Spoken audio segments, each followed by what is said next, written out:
ఏపీలో భిన్న వాతావరణం కొనసాగుతుంది. ఒకవైపు 48 డిగ్రీల వరకు రికార్డు స్థాయిలో ఉష్ణోగ్రతలు నమోదయ్యాయి. వేడి గాలులు, ఉక్కపోత వాతావరణం ఉంది.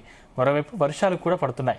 ఇవాళ రాష్ట్రంలోని 68 మండలాల్లో తీవ్ర వేడి గాలులు, అలాగే 93 మండలాల్లో వేడి గాలులు వీచే అవకాశం ఉందని తెలిపారు.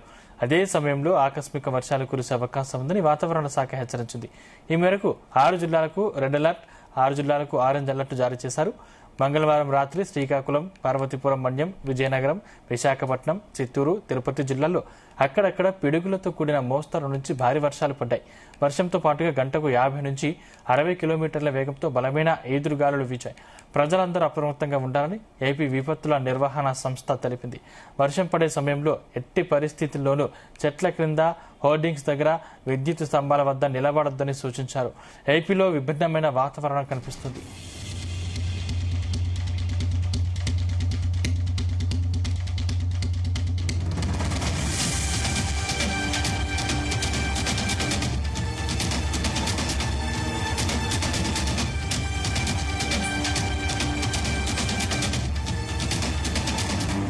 ఇదే అంశానికి సంబంధించిన మరిన్ని డీటెయిల్స్ మా ప్రతినిధి చంద్రశేఖర్ అందిస్తారు. చంద్రశేఖర్. రైట్ సందీప్, చూసుకుంటే వాతావరణంలో ఏపీలో భిన్నమైనటువంటి వాతావరణం అయితే కనిపిస్తుందని చెప్పుకోవచ్చు. ప్రధానంగా చూసుకుంటే ఒకవైపు ఎండలు మండిపోతుండగా మరోవైపు వర్షాలు కూడా ఆ స్థాయిలోనే కురుస్తున్నటువంటి పరిస్థితి ఉంది. గతంలో ఎన్నడూ లేనటువంటి మాదిరిగా కూడా ఉష్ణోగ్రతలు ఒక్కసారిగా పెరుగుతున్నటువంటి పరిస్థితులు ఉన్నాయి. గతంలో 44 డిగ్రీల వరకు మాత్రమే ఉన్నటువంటి ఉష్ణోగ్రతలు ప్రస్తుతం 48 డిగ్రీలకు కూడా చేరుకుంటున్నటువంటి పరిస్థితులు అయితే ఉన్నాయి. ముఖ్యంగా చూసుకుంటే ఈ రోజు 48 డిగ్రీల వరకు కూడా ఉష్ణోగ్రతలు నమోదయ్యే అవకాశాలు ఉన్నట్లు కూడా వాతావరణ శాఖ అధికారులు అయితే అంచనాకు వచ్చినటువంటి పరిస్థితి కనిపిస్తుంది. అత్యధికంగా కూడా ఉష్ణోగ్రతలు నమోదవుతున్నటువంటి ప్రాంతాల్లో ఎక్కువగా వడగాళ్లు కూడా వీస్తున్నటువంటి పరిస్థితి అయితే ఉంది. నిన్న చూసుకుంటే దాదాపు 68 మండలాల్లో తీవ్ర వడగాళ్ళు అయితే వీచినటువంటి పరిస్థితి కనిపిస్తుంది. ఈ రోజు కూడా చూసుకుంటే 93 మండలాల్లో వేడిగాళ్లు వీచే అవకాశాలు ఉన్నట్టు కూడా ఏపీ విపత్తుల నిర్వహణ శాఖ కూడా పేర్కొన్నటువంటి పరిస్థితి కనిపిస్తుంది. ప్రజలు బయటికి వెళ్లే సమయంలో అప్రమత్తత పాటించాలని, అలాగే ఎక్కువగా కూడా ఉదయం 10 గంటల నుంచి సాయంత్రం 4 గంటల మధ్య ఎవరు కూడా బయటికి వెళ్లరాదు అని, అత్యవసర పని మీద ఎవరైనా బయటికి వెళితే వారితో పాటుగా కూడా మంచినీరును కూడా తీసుకువెళ్లాలంటూ కూడా చెప్పినటువంటి పరిస్థితి అయితే ఉన్నాయి. ముఖ్యంగా చూసుకుంటే గత కొద్ది రోజులుగా కూడా ఏపీలో వాతావరణంలో మార్పులు ఒక్కసారిగా మారుతున్నటువంటి పరిస్థితులు అయితే ఉన్నాయి. ఎక్కువగా ఈ ఎండల తీవ్రత ఎక్కువగా ప్రభావం అయితే చూపుతుంది. ఒకవైపు వృద్ధులు, చిన్నారులు కూడా నానా అవస్థలు ఎదుర్కోవాల్సినటువంటి పరిస్థితి కనిపిస్తుంది. కొన్ని ప్రాంతాల్లో చూసుకుంటే ఉదయం అంతా కూడా ఎండ వేడితో విలవిల్లాడిపోతున్న పరిస్థితి ఉంది. భానుడు మధ్యాహ్నం 12 గంటల సమయంలోనే తన నిప్పుల కొలుంగా కూడా మారిపోతున్న పరిస్థితి కనిపిస్తుంది. రాష్ట్ర వ్యాప్తంగా కూడా ఇదే వాతావరణం అయితే కొనసాగుతుంది. ఇవాళ చూసుకుంటే కొన్ని ప్రాంతాల్లో పిడుగులతో కూడినటువంటి వర్షాలు కూడా పడే అవకాశాలు ఉన్నాయి. ఎదురుగాలు కూడా ఉండే అవకాశాలు ఉన్నట్లు కూడా వాతావరణ శాఖ అధికారులు అయితే అంచనాకు వచ్చినటువంటి పరిస్థితి కనిపిస్తుంది. రాష్ట్ర వ్యాప్తంగా కూడా ఎండల తీవ్రత, వేడిగాలుల తీవ్రత కూడా మరింత పెరిగే అవకాశాలు ఉన్నట్లు కూడా తెలుస్తుంది. ముఖ్యంగా చూసుకుంటే ఏదైతే రోహిణి ఖర్చులు ఎంటర్ అయిన తర్వాత ఈ తీవ్రత మరింత పెరిగిందని చెప్పుకోవచ్చు. గతంలో లేని మాదిరిగా కూడా అధిక ఉష్ణోగ్రతలు ఎక్కువగా నమోదవుతున్నటువంటి పరిస్థితి అయితే ఉంది. 68 మండలాల్లో తీవ్ర వేడిగాలు, వడగాళ్లు వేయడంతో కొన్ని ప్రాంతాల్లో వేడిగాళ్లు కూడా వేస్తున్నటువంటి పరిస్థితులు అయితే ఉన్నాయి. మరోవైపు చూసుకుంటే 6 జిల్లాలకు ఇప్పటికే రెడ్ అలర్ట్ తో పాటు 6 జిల్లాలకు ఆరెంజ్ అలర్ట్ ను కూడా జారీ చేసినటువంటి పరిస్థితి కనిపించింది.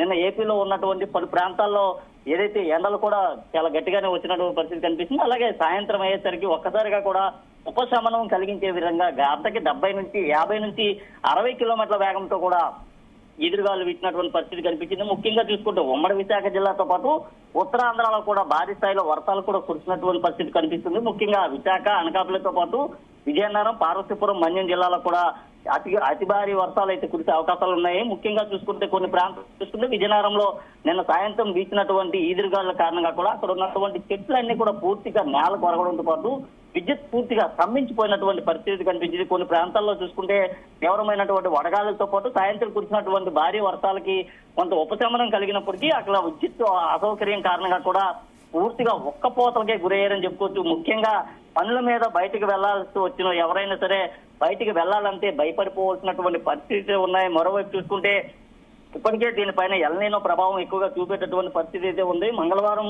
చూసుకోవచ్చు శ్రీకాకుళం, పార్వతీపురం, మన్యం, విజయనగరం, విశాఖపట్నం, చిత్తూరు, తిరుపతి జిల్లాలో అక్కడ పిడుగులతో కూడినటువంటి వర్షాలు కూడా కురిసినటువంటి పరిస్థితి కనిపిస్తుంది. అనకాపల్లి, కాకినాడ, మార్కాపురం, ప్రకాశం, నంద్యాల, అనంతపురం జిల్లాలో అక్కడ కూడా వర్షాలు కూడా భారీ వానలు అయితే కురిసినటువంటి పరిస్థితి కనిపిస్తుంది. వానలతో పాటు గంటకి 50 నుంచి 60 కిలోమీటర్ల వేగంతో కూడా ఈదురుగాలు కూడా వీచినటువంటి పరిస్థితి కనిపిస్తుంది. ఇప్పటికే చూసుకుంటే ఏదైతే ఆ ఋతుపవనాలు కూడా సమీపిస్తున్నటువంటి నేపథ్యంలో ఈ ఋతుపవనాల కారణంగా ఏపీలో భారీగా వర్షాలు కురిసే అవకాశం అయితే కనిపిస్తుంది. మరోవైపు చూసుకుంటే ఎండలు కూడా అదే స్థాయిలో ఎక్కువగా కూడా ఎండలు ఉన్నటువంటి పరిస్థితి కనిపిస్తుంది. ఎండ ప్రభావంతో ఎక్కువ శాతం కూడా వడదెబ్బకు గురయ్యేటట్టు అవకాశాలు అయితే కనిపిస్తుంది. కొన్ని ప్రాంతాల్లో చూసుకుంటే వడదెబ్బ కారణంగా కూడా కొంతమంది మృత్యువాత పడినటువంటి పరిస్థితులు కూడా ఉన్నాయి. ఈ నేపథ్యంలో రాష్ట్ర ప్రభుత్వం కూడా దీనిపైన సరైనటువంటి చర్యలు అయితే తీసుకుంటుంది. ఎక్కడికక్కడ చలి కేంద్రాలు ఏర్పాటు చేయడంతో పాటు ప్రజలు ఎవరు కూడా బయటకు వెళ్తే వడదెబ్బకు గురే అవకాశం ఉందంటూ కూడా చెప్పినటువంటి పరిస్థితి కనిపిస్తుంది. అలాగే ఏదైతే ఎదురుగాలు వచ్చే సమయంలో కావచ్చు లేదా ఉరుములు మెరుపులు వచ్చే సమయంలో కూడా ప్రజలు ఎవరు కూడా పెద్ద పెద్ద హోర్డింగ్స్ కింద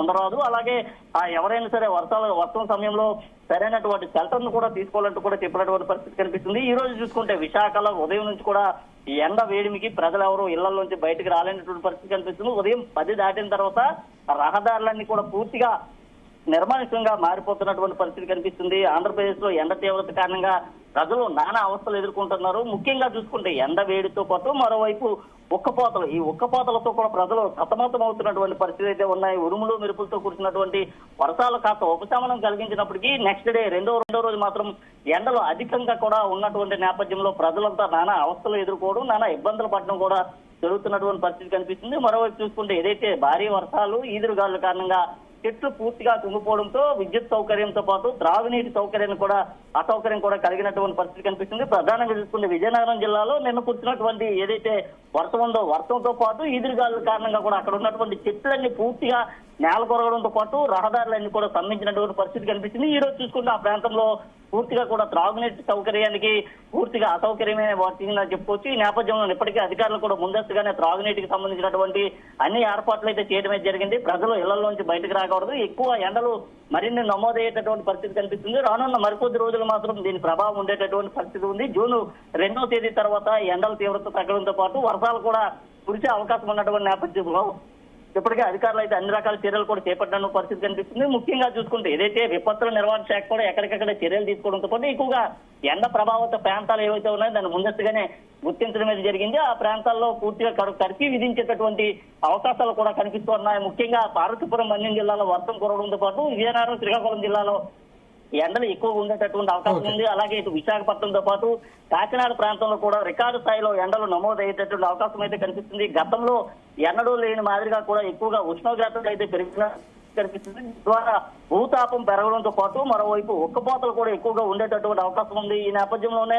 చూసుకుంటే అధికారులు కూడా సరైన చర్యలు అయితే తీసుకుంటూ ఉన్నారు. అలాగే ప్రజలకు కూడా పలు సూచనలు సలహాలు కూడా ఇచ్చినటువంటి పరిస్థితి కనిపిస్తుంది. అత్యవసరం అయితే తప్ప ఇళ్లలోంచి బయటకు రాకూడదు. అలాగే వైద్య శాఖ అధికారులు కూడా కొన్ని సలహాలు కూడా చేసినటువంటి పరిస్థితి అయితే ఉంది సార్. Thank you Chandrasekhar.